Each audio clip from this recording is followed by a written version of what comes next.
नमस्कार दोस्तों, स्वागत है आपका यूट्यूब चैनल एबी टेक में। दोस्तों आज है 9 सितंबर 2020। जान लेते हैं आज की महत्वपूर्ण खबरें जो आज के प्रमुख समाचार पत्रों पे छाई हुई हैं और आप लोगों के लिए बहुत ही इम्पोर्टेंट हैं। चलिए सबसे पहले बात कर लेते हैं यूपी में नई गाइडलाइंस के बारे में। लिखा है, रविवार के बीच साप्ताहिक बंदी खत्म, मुख्यमंत्री ने दिए निर्देश। पहले की तरह खुलेंगे होटल, रेस्टोरेंट, तहसील और थाना दिवस भी लगेंगे।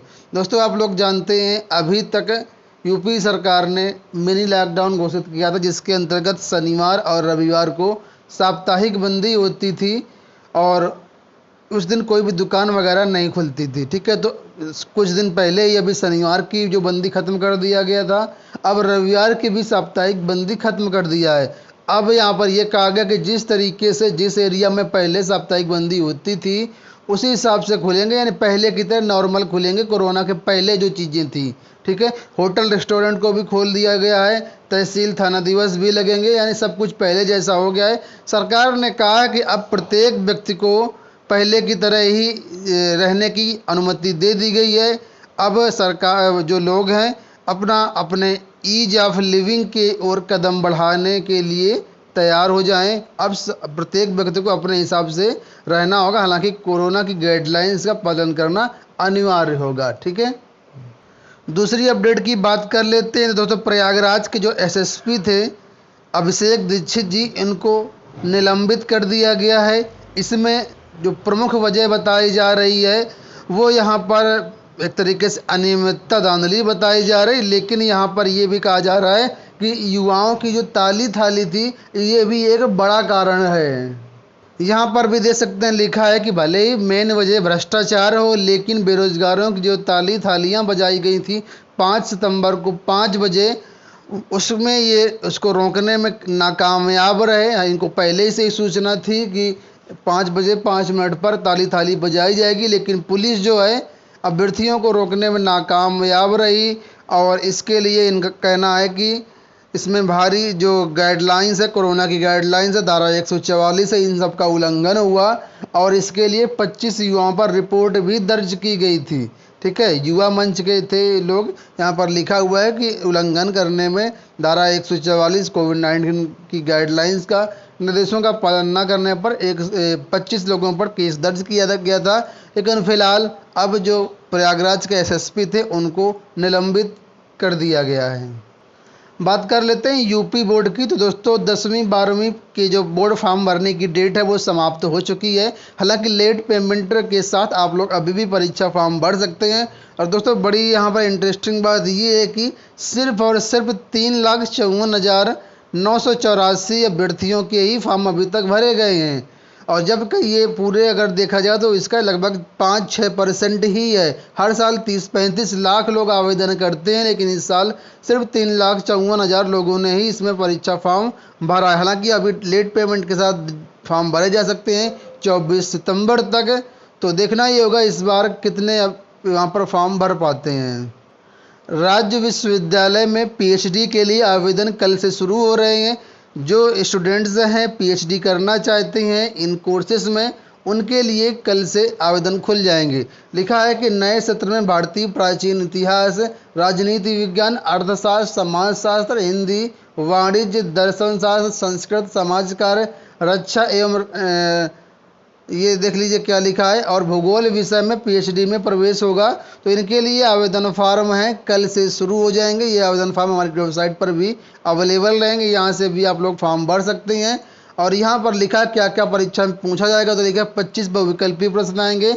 संयुक्त शोध प्रवेश परीक्षा के लिए 25 प्रश्न होंगे, जिसमें बहुविकल्पी 25 होंगे, 10 प्रश्न अति लघु उत्तरीय होंगे, 1 प्रश्न दीर्घ उत्तरीय होगा। दूसरे चरण में 50 अंक का इंटरव्यू होगा, जिसमें शोध प्रबंध से संबंधित सवाल पूछे जाएंगे। कुल परीक्षा का जो अंक होगा वो 200 अंक का होगा।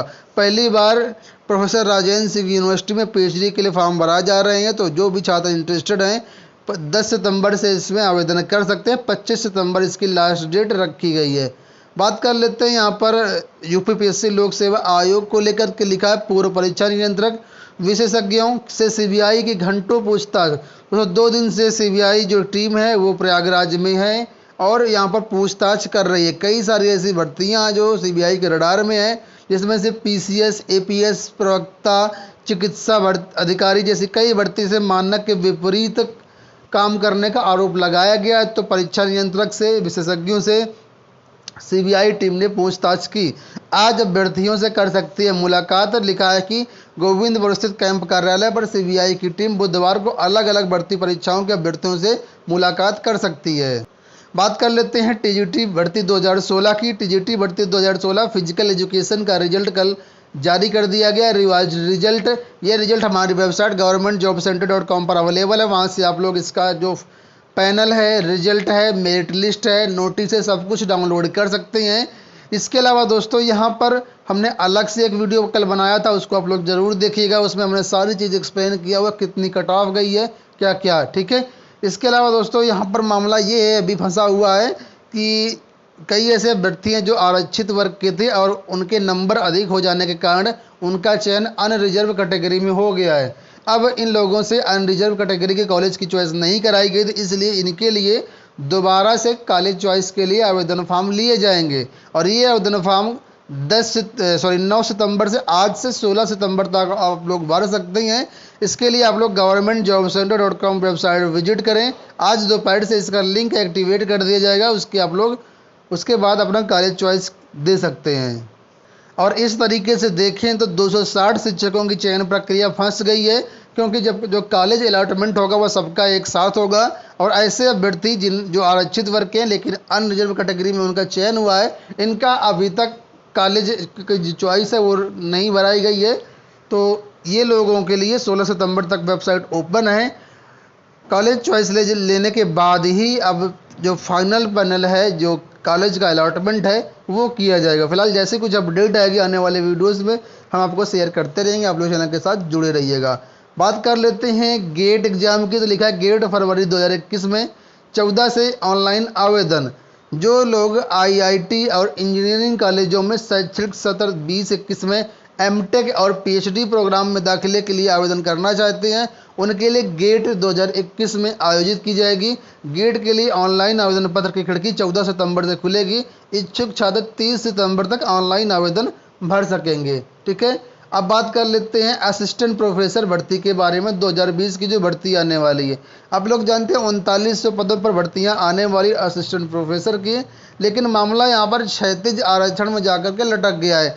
कई बार इस भर्ती का विज्ञापन निकालने की कोशिश की गई, लेकिन हर बार मामला कहीं ना कहीं फंस गया, ठीक है। तो इस बार भी पहले चरण में लगभग 1303 पदों पर अधियाचन भेजा गया था, लेकिन मामला अब क्षैतिज आरक्षण पर जाकर के फंस गया है, क्योंकि आयोग ने, उच्च शिक्षा निदेशालय ने क्षैतिज आरक्षण को लागू नहीं किया था और लोग जो उच्चतर शिक्षा सेवा आयोग है बिना क्षैतिज आरक्षण निर्धारित किए जो है विज्ञापन नहीं निकाल सकता है।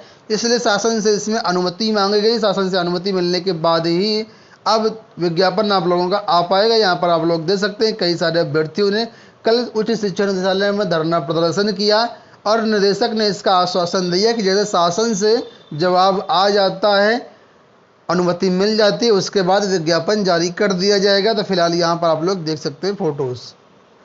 अगली अपडेट की बात कर लेते हैं दोस्तों। 21 सितंबर से अनलॉक 4 की गाइडलाइंस के तहत अब कक्षा 9 से 12 तक के छात्र विद्यालय जा सकते हैं। हालांकि इसके लिए पेरेंट्स की परमिशन अनिवार्य होगी। जब तक पेरेंट्स परमिशन नहीं देंगे तब तक विद्यार्थी नहीं जा सकते हैं। स्कूल किसी भी छात्र को स्कूल आने के लिए फोर्स नहीं कर सकेगा। लिखा है स्कूल में 6 फुट की दूरी, आपस में नहीं शेयर करेंगे कॉपी किताब। तो 21 सितंबर से जो ये सारी चीज़ें यानी आंशिक रूप से स्कूल खुल रहे हैं, उसमें इन चीज़ों का ध्यान देना होगा। कोरोना के गाइडलाइंस का पूरी तरीके से पालन करना होगा। और सबसे ज़रूरी बात यह है कि जब तक अभिभावक इसमें अनुमति नहीं देंगे बच्चों को, तब तक बच्चे स्कूल नहीं जा पाएंगे। एक और बड़ी अपडेट है ईडब्ल्यूएस को लेकर के। लिखा है दूसरे राज्यों के अभ्यर्थियों को यूपी में नहीं मिलेगा आर्थिक आरक्षण। प्रदेश सरकार ने आर्थिक आधार पर आरक्षण से संबंधित अधिनियम में की व्यवस्था। लिखा सरकारी सेवाओं में आर्थिक आधार पर आरक्षण का लाभ प्रदेश के बाहर के अभ्यर्थी नहीं पा सकेंगे। प्रदेश सरकार ने यूपी लोक सेवा अधिनियम 2020 में यह प्रावधान कर दिया है, ठीक है।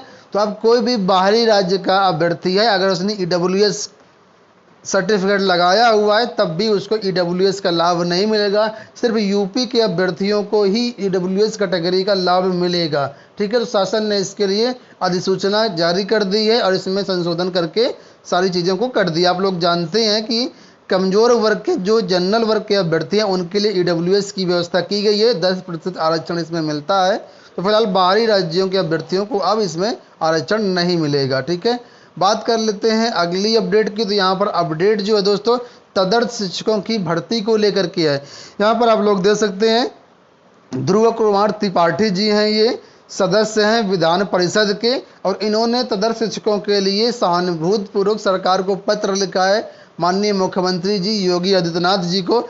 इनका कहना यह है कि जो तदर्थ शिक्षक हैं 2020 से कार्यरत हैं, सुप्रीम कोर्ट ने ऐसा आदेश दिया है कि खुली भर्ती के तहत इनकी परीक्षाएं ली जाए। हालांकि इसमें थोड़ा सा आपको भारांक भी देने के लिए कहा है, लेकिन इनका कहना है कि बहुत से ऐसे शिक्षक हैं जो हो सकता है इस खुली भर्ती के तहत क्वालिफाई ना कर पाए। ऐसे में कहा गया है, मुख्यमंत्री से बात कही गई है कि इन शिक्षकों को नियमित कर दिया जाए। 2000 से कार्यरत हैं, लगभग यहाँ पर शिक्षकों की संख्या दोस्तों 1600 या 1800 बताई गई है, 1800 यहाँ पर बताई गई है शिक्षक हैं इसे तदर्थ शिक्षक। तो इनका कहा गया कि ये भुखमरी के शिकार हो जाएंगे अगर इनकी नौकरी चली जाएगी। काफ़ी टाइम से पढ़ा रहे हैं, लगभग 20 सालों से अच्छा खासा रिजल्ट भी दे रहे हैं छात्रों का, सरकारी खजाने से इसका पेमेंट हो रहा है। तो ऐसे में इन शिक्षकों को नियमित कर दिया जाए। तो ये मांग यहाँ पर मांगी गई है, इनकी तरफ से मुख्यमंत्री को ये लेटर लिखा गया है। फिलहाल देखना ये होता है अब मुख्यमंत्री जी इसमें क्या करते हैं। वैसे सुप्रीम कोर्ट ने आदेश दिया कि परीक्षा करवाई जाए, तो परीक्षा तो अब इसमें होगी। आप लोगों का क्या लगता है कमेंट बॉक्स में अपने विचार जरूर बताइएगा। तो दोस्तों इस वीडियो में इतना ही, आशा करते हैं वीडियो पसंद आया होगा। वीडियो को लाइक और शेयर कर दीजिएगा। पूरा वीडियो देखने के लिए धन्यवाद।